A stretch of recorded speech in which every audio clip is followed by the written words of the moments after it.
Welcome everyone. This is lecture number 48 and this is the second part of Xenobiotics in module 9. We're going to look at some of the remaining topics over here, and that is first thing we're going to look at is biodegradation of xenobiotics. The second thing is how can we use this information about xenobiotics, about degradation, about the biochemical pathways. How can this knowledge be applied to bioremediate certain contaminated sites? And finally, I will introduce very briefly the topic of energetics. This is very important for understanding microbial diversity, which is part of module 11 and 12. So, in the previous lecture, I stopped with the thumb rules that allow us to estimate whether a particular compound is going to be biodegraded or not. I already mentioned that aerobic hydrocarbons can be transformed. So, aliphatic aerobic hydrocarbons can be transformed under aerobic conditions, but not under anaerobic conditions. The reason for that is the very first step. So, this is the very first step, which is considered the beta oxidation of this aliphatic compound, and it's catalyzed by a particular enzyme called monooxygenase. Now, this monooxygenase and the beta oxidation part is not possible under anaerobic conditions. So, if you have a saturated compound like N-octane, it's not going to be possible to biodegrade it.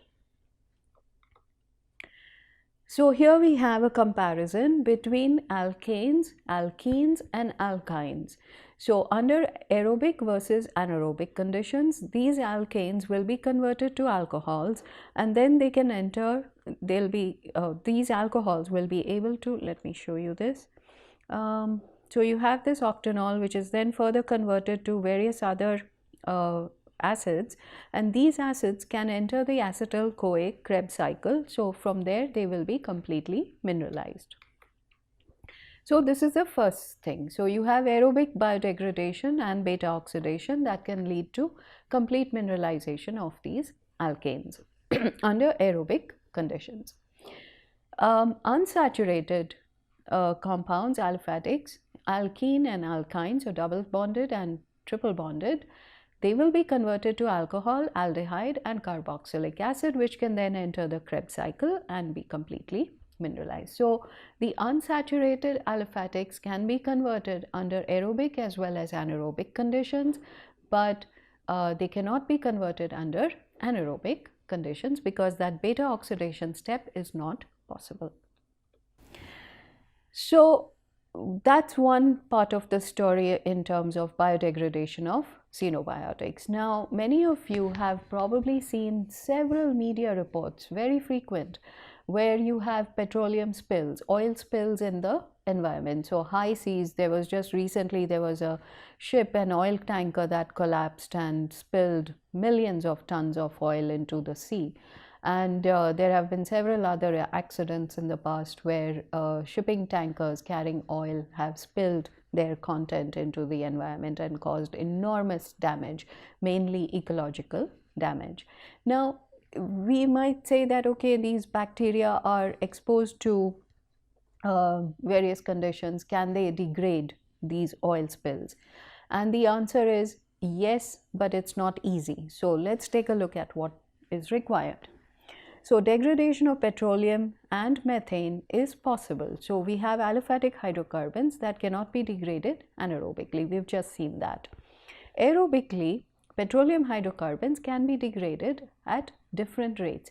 Remember, the biggest problem with oil spills is that because of the lack of aqueous solubility, they form this layer on top. And when they form this layer on top, they cut off all the organisms that are living in the depth of the water are cut off from oxygen. So, this becomes a huge problem from an ecological point of view.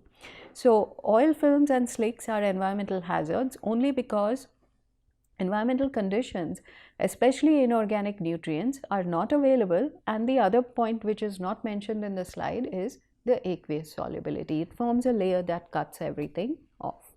So, these are the two problems that make oil films and slicks an absolute environmental disaster. methane oxidation is possible. So if you have an area where methane is being generated and you want to find a solution to it, methane oxidation by methanotrophic bacteria under aerobic conditions is possible. Now, we are all familiar with news reports where petroleum or petroleum related compounds and oil spills have happened and they have contaminated either the marine environment, the terrestrial environment, or even the subsurface environment. Now, what are these compounds that we are dealing with? So, these petroleum compounds, most of you have probably learnt at some point that petroleum is not just one compound, it has thousands of compounds in it, and they range in size as well as in terms of their physical and chemical characteristics. There is a very wide range of compounds that are present in petroleum. So, if we take the lightest part of petroleum, that includes liquefied petroleum gas. It has a boiling point that's lower than 0, and you know your LPG is basically propane and butane, and that has a boiling point range of -12 to -1 degree centigrade. The petrol that we use in our vehicles has a boiling point range from -1 to 110 degrees centigrade. Jet fuel is from 150 to 205 degrees centigrade. Kerosene, fuel oil, all these have higher boiling points, 205 to 260 or 290 degrees centigrade. And finally, we have diesel fuel, which is considered heavy but not the heaviest. So you have 260 to 315.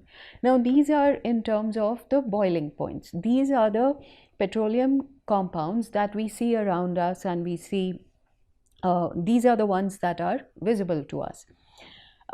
You also probably know that in terms of specific gravity, you have certain compounds within the petroleum mixture. You have certain compounds that are lighter than water, and these include all of these compounds that are shown in this table over here. They are all lighter than water, which means that when they are spilled into a marine or an aquatic, any aquatic environment, in fact subsurface marine environment, wherever it is, they will float to the top. So all petroleum hydrocarbons except the heavy oils, tar and bitumen, all have specific gravities that their specific gravity is less, and they're all lighter than water. On the other hand, that is, all these compounds are called light non-aqueous phase liquids. Then we have dense non-aqueous phase liquids, which are defined as compounds within petroleum which have specific gravities greater than that of water. So they are heavier than water, and they will sink to the bottom in any aquatic environment. So examples include heavy oils, tar and bitumen, and none of them is shown over here. These are very high very large number of carbon atoms are present in these dense aqueous phase liquids. They're called D naples and L naples for the lighter ones, and all the lighter ones have carbon numbers less than, I think, 50 to 70, and D naples have C70 or higher number of carbon atoms. That again goes back to those leaking underground storage tanks which contain petroleum compounds.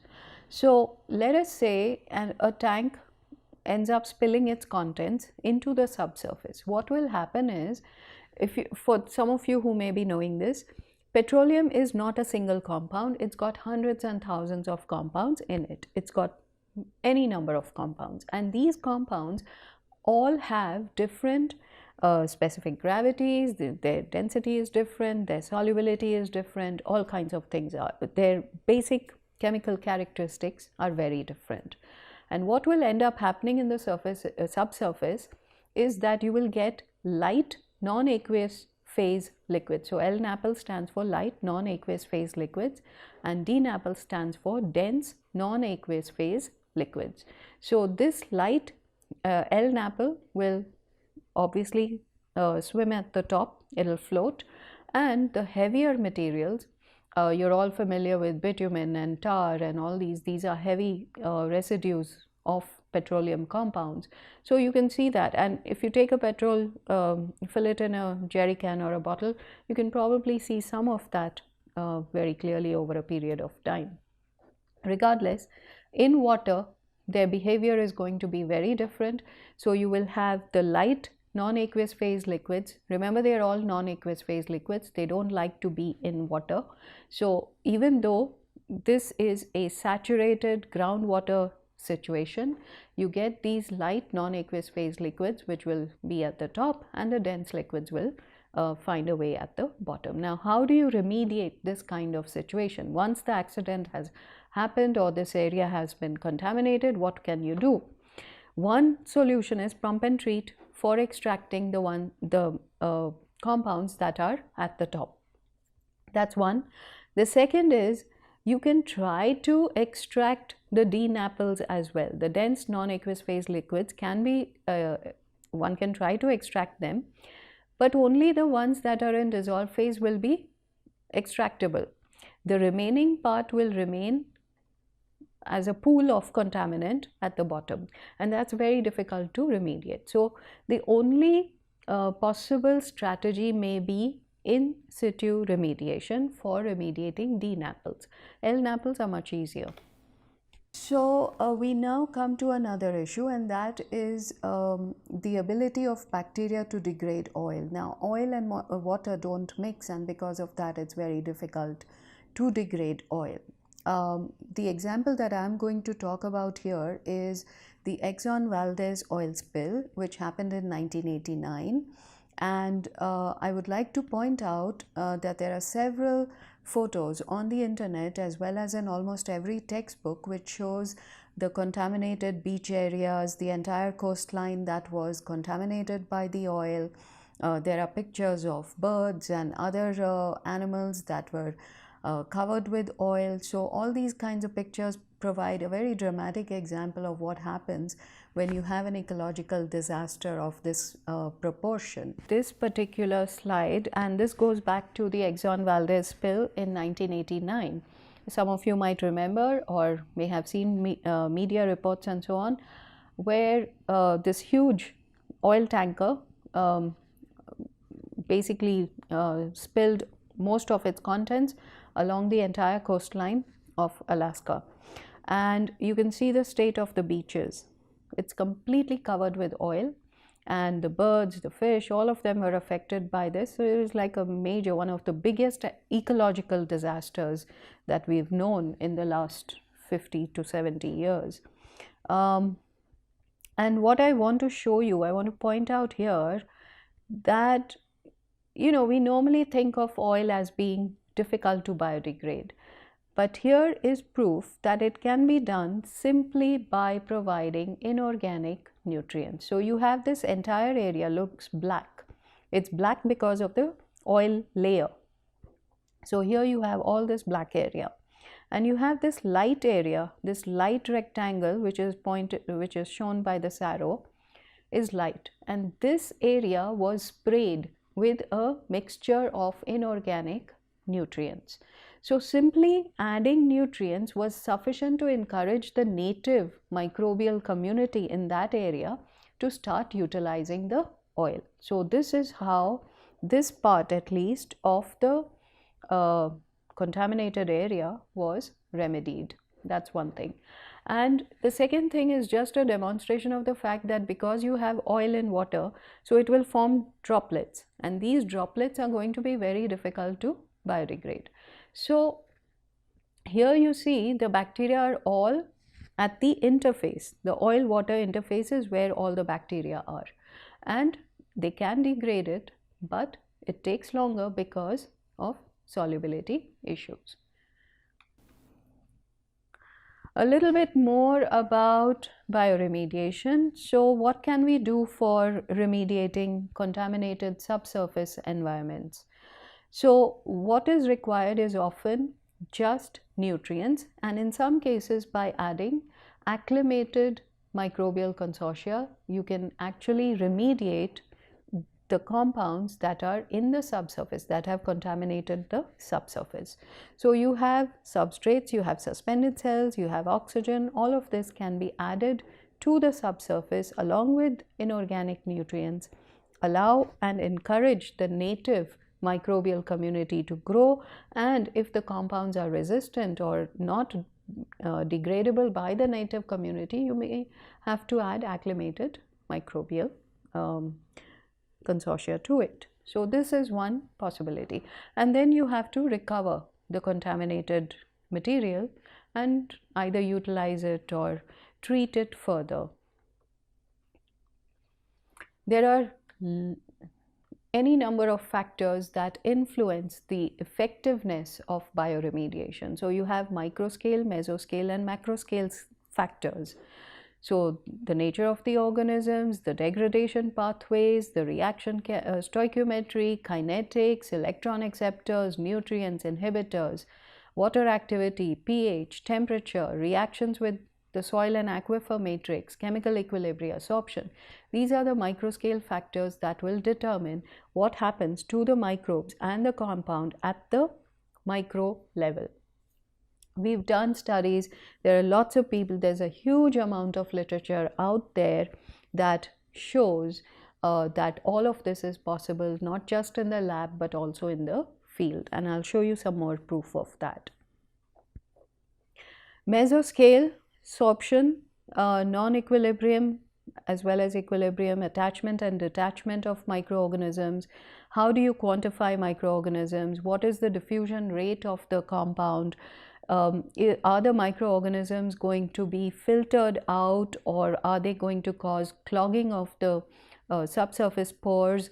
What is the interfacial transport? So whether the compound is going to remain in water, will it absorb to the rock material or the aquifer material? All these things need to be understood. And then at the macro scale, you have advection, dispersion, spatial heterogeneity, hydrologic properties, boundary conditions. All these things are required. Here is another graphic from the same paper, and we have the degradation rates of 4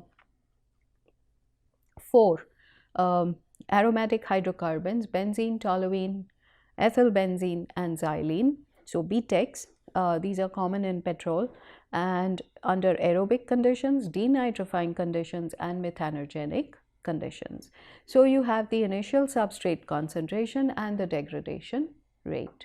So this is what you see. So you can see that under aerobic conditions, the microbes can degrade these compounds from over a wide range of substrate concentrations.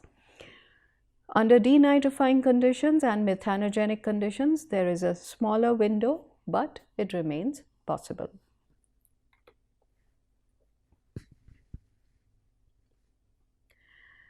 Then we come to lab scale versus field scale. I just said that these studies have been done for a very long period of time by many different researchers in many different countries, and these are possibilities. So we can do lab scale studies. You can see as the concentration of the substrate increases, the lab scale study shows that the degradation rate in general increases with increase in substrate concentration. What happens in the field is a different matter. In the field, you will find that there is there's more or less very little change in the degradation rate of these compounds in the field. Now, the field is never going to be half as efficient as the lab. In the lab, we have the ability to control all of these factors. So all the factors that are mentioned here, we generally do lab studies and we control all of them.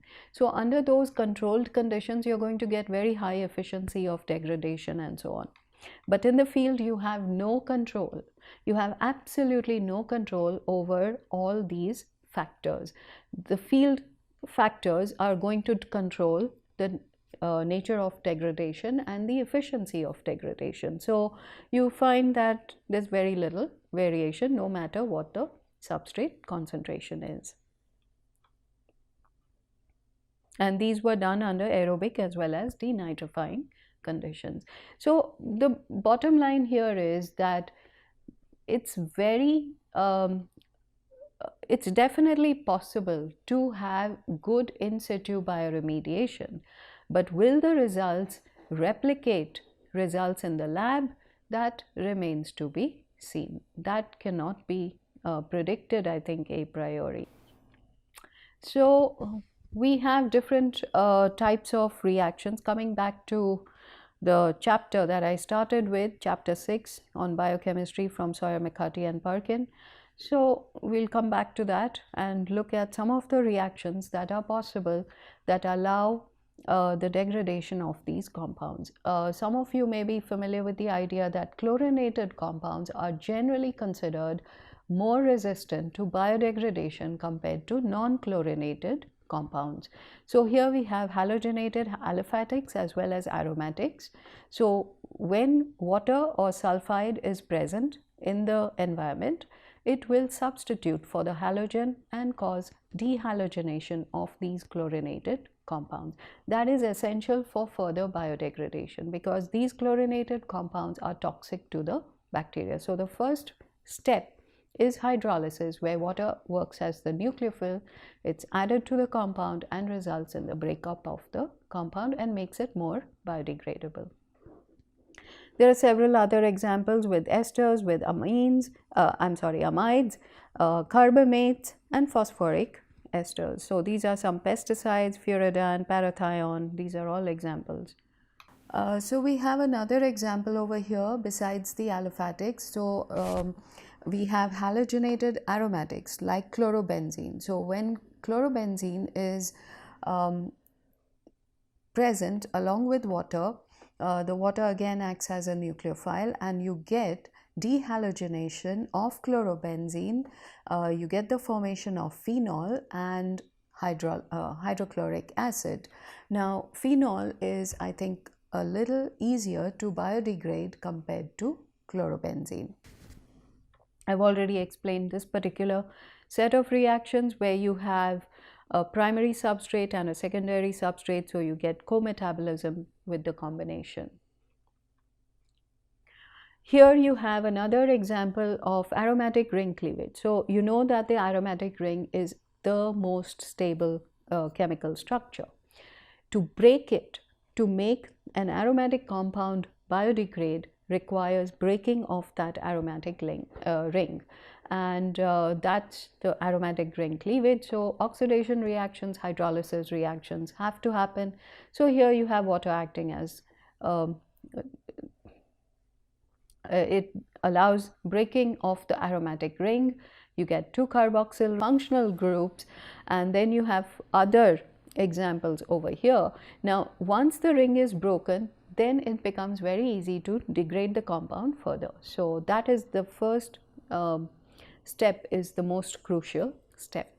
And then you have para-nitrobenzoic acid, which can be oxidized to dicarboxylic acid. So para-nitrobenzoic acid can be oxidized to dicarboxylic acid. So you have this parabenzoic acid, the nitro group is removed first, and then it's further degraded and the ring is broken.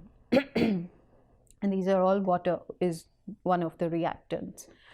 So you have 2,4-D hydrolysis, reductive dealkylation, and all these reactions. And like I said, organic chemistry is not my forte, and I'm not going to do this. So this is for people who are interested in organic chemistry and they know themselves, how easy it is for them. This is, like I said, it's not my area of expertise, but these possibilities exist, and I just wanted to point out that these are the possibilities that do exist and allow the biodegradation of aromatic compounds, saturated, unsaturated aromatic, saturated and unsaturated aliphatics, and so on, right? This is another table of half reactions and reduction potentials with novel and other electron acceptors. So like I said, people have been doing these studies. They've been studying various chemical compounds that have contaminated the environment and what are the possibilities. You can have a combination of abiotic and biotic reactions for remedying contaminated areas, and these are all lab studies. They are done with single compounds and often single species of bacteria, but in the field you're dealing with multiple sets of compounds and multiple bacteria. So life in the field is very difficult, we all know that, but one has to start with either lab studies and then take it to the field and so on. So regardless of what can be done, I just want to point out again that all these possibilities exist microbially as well as chemical reactions, and it takes a fair amount of work to understand whether a particular chemical compound can be biodegraded more easily or it can be treated chemically more easily. So these are some of the challenges that I wanted to point out and that some of you can get into. Now that we've seen the biodegradation of synthetic organic compounds, we will take a look at another very important aspect of microbial metabolism. With all this information in the background, we now want to be able to quantify the end products of microbial growth. So in the next few slides, we're going to look at that. So when we think about microbial growth, we've already seen that the first thing that is required is the coupling of electron donors with electron acceptors. And this coupling is going to produce two things. One is ATP, and we know that ATP is a high energy compound, and that's how the cell is going to store its energy. And the other thing that is generated is NADH. NADH is the reducing potential or the reducing power. So that is the driving force for the electron transport chain. So these two things are what is going to be generated when you get the coupling of the electron donor and the acceptor. Now the electron donor can be an organic compound or it can be an inorganic compound, and in the subsequent part of this lecture we are going to cover exactly all these combinations. So what are the end products of the coupling of electron donors with acceptors? The first major end product is new biomass. So we know that the biological requirement for reproduction results in a certain amount of new biomass. So this new biomass is quantifiable in the lab when we do experiments with different electron donors and acceptors. We are generally in a state to quantify the new cells or new biomass that is created, and these new cells or new biomass are nothing but organic macromolecules within the cell.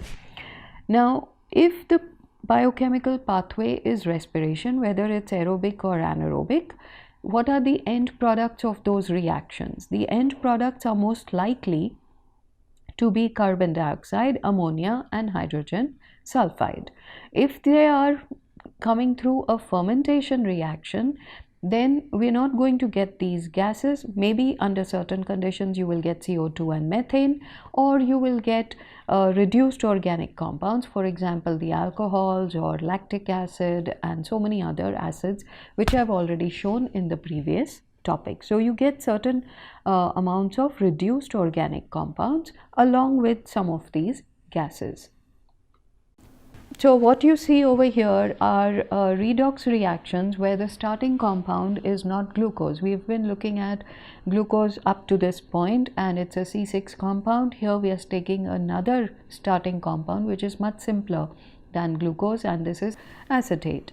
So CH3COOH is our starting compound or the electron donor, and the same principle that we saw in the electron tower where you combine glucose as the electron donor with oxygen as the terminal electron acceptor. When you combine them, you get the highest energy yield, and in that case it was E0 dash values. Here we have delta G0 dash values. The units are kilojoules per equivalent because these reactions have been written. These are half reactions that have been combined, and they are written in terms of the number of electrons transferred and then divided by the number of moles of electrons. So this is electron equivalent.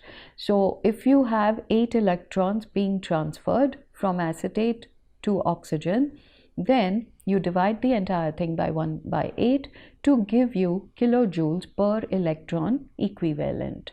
So this is our first reaction, and that is the one that has the highest delta G or highest negative delta G value, delta G0 dash value.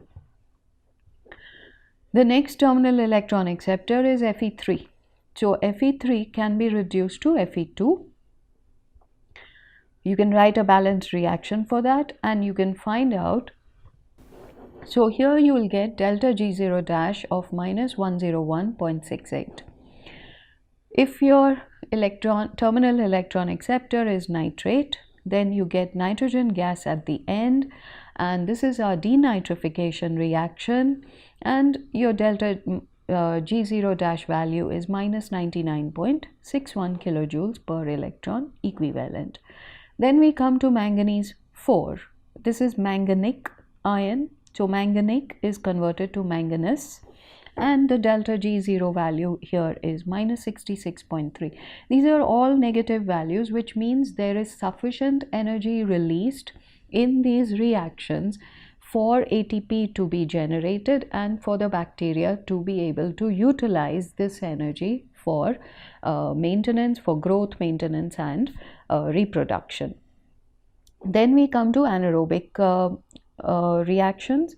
So under strictly anaerobic conditions, if sulfate is there in the environment, it will be converted to hydrogen sulfide.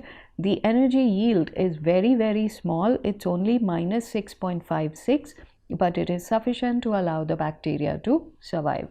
And finally, we come to another situation where there is no oxygen.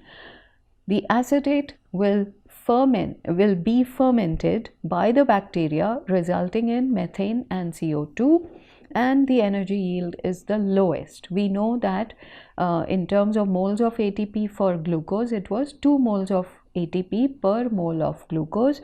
So you can see in terms of delta G for acetate as well, this is the lowest energy yield. How do we quantify all these things? So we know a lot based on the thermodynamics of these reactions, and we can utilize this information to determine the overall reaction and to determine the amount of end product. So if I want to determine the gas produced, especially biogas, so I want to know how much methane is produced. If I want to know how much biomass, because when you do it at a full scale level, you want to know how much sludge is going to be produced.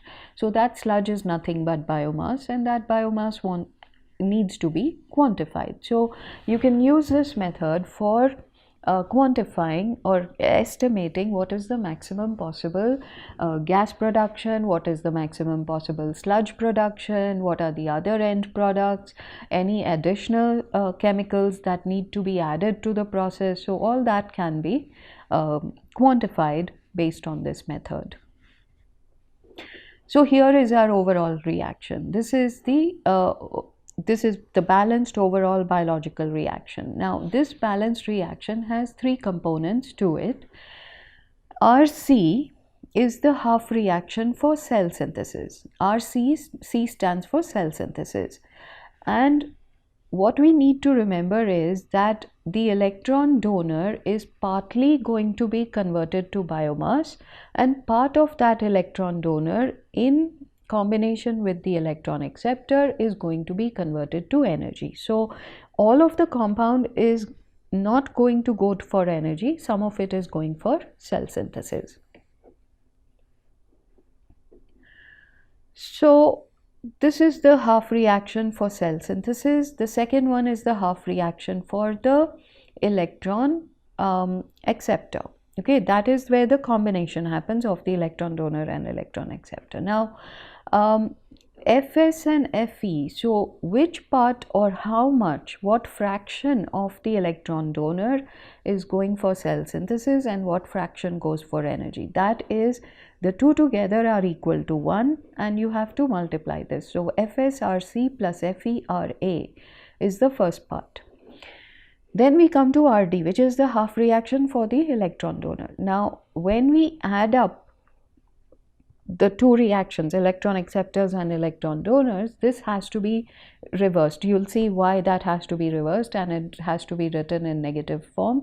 It's simply to balance the electron donor and the electron acceptor, because all the half reactions are written in terms of release of electrons. So you have to reverse the reaction to put it in terms of donation and acceptance. So I'll stop at this point. All this material comes from the same book chapter and the papers that are referenced. Thank you for your attention. I will stop here.